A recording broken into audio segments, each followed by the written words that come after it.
mind somehow. Gotta regain control. City lights are shining in the night they call. Jelang laga perdana Matchday November, Jepang ternyata sudah sampai di Indonesia. Pelatih serta sejumlah staf tim Samurai Biru sudah mendarat di Jakarta. Sedangkan untuk pemain masih sedikit yang ikut rombongan.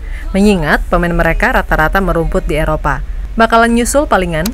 Tentunya mereka melihat skuad Garuda diisi oleh sebagian pemain keturunan.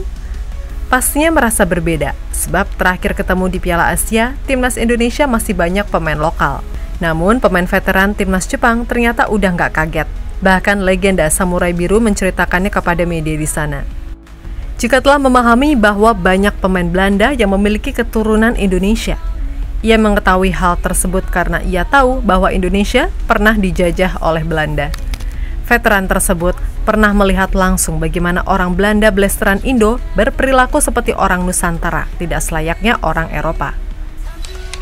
Jelas ini bakal jadi sejarah dari 3 negara yang pernah saling melawan di masa lalu, kini sudah saling respect dalam sepak bola dan bakal saling berjuang kembali.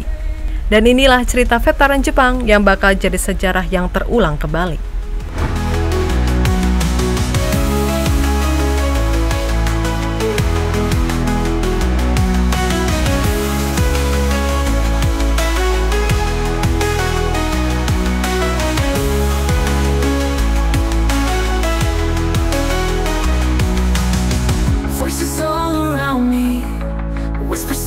Berbagai persiapan sudah mulai kelihatan jelang laga sengit lawan Jepang.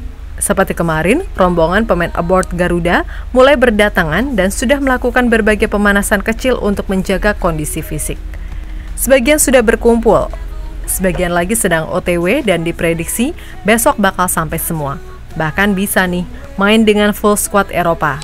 Mengingat ada tambahan dari Kevin Dix yang kabarnya sudah siap buat debut lawan Jepang, lalu Messilgers juga sudah fit. Maka nggak ada alasan buat Shin Tae-yong untuk menurunkan semua pemain keturunan. Apalagi ini lawannya Jepang, sang raja sepak bola Asia. Jelas skuad Garuda dituntut harus tampil maksimal, apalagi target dari PSSI harus dapat 1 poin. Di sisi lain, timnas Jepang juga sudah mendarat nih teman-teman pada Senin 11 November dini hari tadi. Sejumlah pemain, pelatih, serta puluhan staf tim Samurai Biru sudah ada di Jakarta sekarang. Namun ternyata ini tidak sesuai jadwal mereka, yang seharusnya mendarat pada sore hari tanggal 10 kemarin. Dan ternyata setelah ditelusuri dari berbagai sumber, rombongan Moriyasu sempat mengalami kendala saat baru lepas landas. Pesawat yang ditumpangi mengalami masalah sehingga terpaksa harus putar balik dulu. Seperti dilansir dari bolasport.com, timnas Jepang harus berpindah pesawat dulu karena alasan tadi. Sehingga sampai sini agak molor beberapa jam dan sampai saat tengah malam.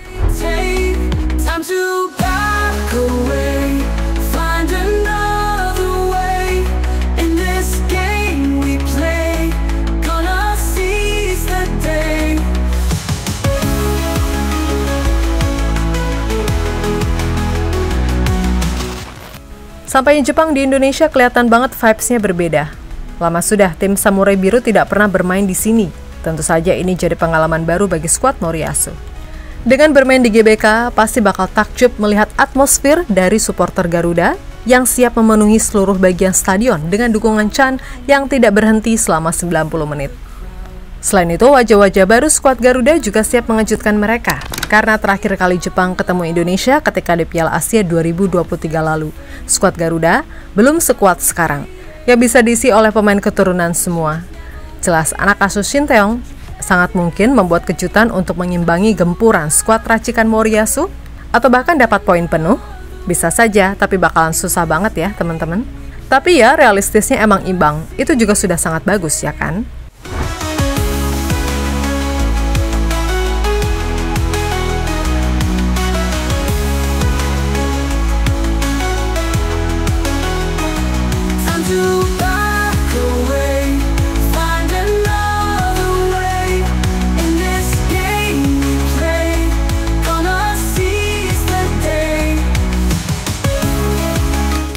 Dalam dunia sepak bola memang wajar saja jika pemain keturunan membela negara orang tua atau neneknya. Namun proyek dari timnas Indonesia ini bisa dibilang cukup mengejutkan bagi negara-negara rival di Asia. Bagaimana tidak, sejak kedatangan pelatih asal Korea Selatan, skuad Garuda terus mendatangkan punggawa keturunan yang bermain di liga teratas Eropa. Apalagi sejak era Erick Thohir memimpin PSSI. Udah tuh, nggak karuan, prosesnya cepat banget. Maka dari itu nggak heran jika Moriyasu juga sempat kaget dan pernah mengajak Indonesia untuk menuju Piala Dunia bareng setelah melihat skuad Garuda yang kini bisa bersaing. Namun salah satu veteran timnas Jepang yang pernah berkarir di Liga Belanda ternyata sudah mengetahui semua cerita di balik ini semua. Maya Yoshida, legenda timnas Jepang dari Southampton yang pernah main di klub Liga Belanda, VVV Venlo. Ia sudah tak kaget melihat skuad Garuda diisi oleh pemain keturunan terkhusus Belanda. Karena Yoshida tahu betul ini hasil dari sejarah di masa lalu. Sekarang ada banyak pemain naturalisasi di Indonesia. Naturalisasi berarti mengubah negara Anda. Karena Indonesia awalnya adalah koloni Belanda, ada pemain dengan akar Belanda. Ketika saya bermain di Belanda, ada cukup banyak pemain Belanda keturunan Indonesia. Kebanyakan dari mereka adalah keturunan Indonesia atau Suriname. Kata veteran timnas Jepang kepada media di sana, sumber bola.com. Namun menariknya, ia juga memberitahu alasan mengapa banyak keturunan yang rasa nasionalismenya tinggi kepada Indonesia. Semua bermain dengan hati sehingga tim merah putih wajib diwaspadai. Di Belanda, banyak orang Belanda makan hidangan nasi Indonesia seperti nasi goreng dan mie goreng, serta ayam dengan selai kacang dan nasi goreng. Jadi awalnya, saya tidak tahu banyak tentang itu dan bertanya-tanya mengapa mereka makan makanan ala Asia. Dan ketika saya menyelidikinya, saya menemukan bahwa itu adalah sisa-sisa masa ketika Indonesia dijajah oleh Belanda. Sungguh, ini cerita yang sangat menarik. Cerita yang kita sendiri nggak tahu, tapi legenda Jepang tahu. Tapi ini memang sejarah yang sudah diketahui sih. Maya Yoshida tahu kalau pemain keturunan itu suka makan makanan Nusantara serta budayanya, karena dia pernah melihat langsung saat membela klub Belanda. Dan ini memang fakta. Sekarang kelihatan para pemain keturunan suka banget mencicipi masakan khas Nusantara. Bahkan tidak jarang mereka mengikuti tradisi di sini seperti Sandy Walsh yang kerap memakai batik saat Hari Batik Nasional.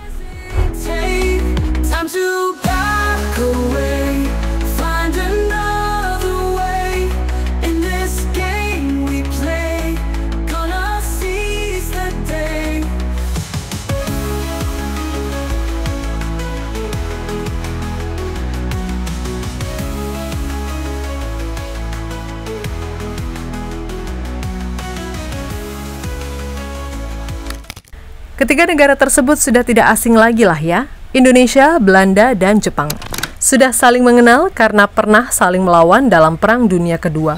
Namun kini semua itu sudah berakhir dan ketiganya dekat-dekat aja tuh bagaikan sahabat, apalagi dalam bidang sepak bola. Kita saling membantu, seperti KNVB yang terus-terusan mengizinkan pemain keturunan berpindah ke Indonesia. Lalu kerjasama antara Federasi PSSI dengan KNVB dan JFA. Jelas sudah terjalin sekarang, dan itu memang saling membantu, ya kan? Namun, besok saat laga Indonesia versus Jepang, ini bakal jadi sejarah, di mana negeri Sakura bakal kembali menyerang Nusantara. Tapi di dalam lapangan. Sedangkan Indonesia bakal bertahan dibantu pemain keturunan Belanda Indonesia. Ini seperti mengenang sejarah, tapi dalam kompetisi yang damai serta bersahabat. Selain itu, jika Indonesia lolos ke Piala Dunia, beneran seperti apa yang dikatakan oleh Moriyasu, tentu, ini juga bisa saja mempertemukan Indonesia, Belanda, dan Jepang yang bisa saja bertemu dalam satu grup. Jelas, ini bakal jadi sejarah yang super duper besar di mana ketiganya bakal saling berhadapan di Piala Dunia 2026. Semoga saja beneran terjadi ya teman-teman. Dan buat King Jepang, tolong dong, bantu kami dengan cara mainnya, jangan serius-serius besok. Biar hasilnya imbang aja deh, bercanda ya teman-teman.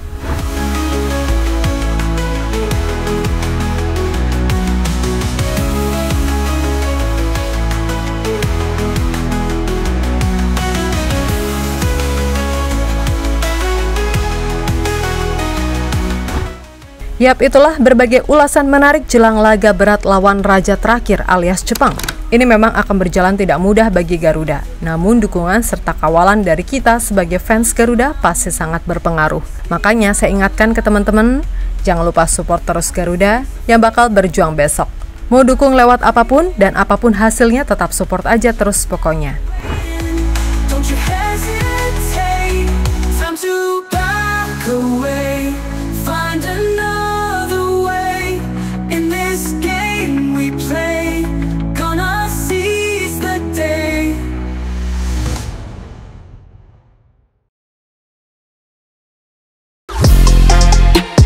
Halo, izin iklan sebentar ya guys. Jadikan ruangmu bernuansa timnas. Temukan beragam poster dinding, sepak bola dan timnas dengan desain menawan, kualitas premium dan harga yang tidak akan menguras kantong. Segera klik link Shopee di deskripsi video ini dan dukung timnas dengan sepenuh hati. Mulai dari dinding rumahmu.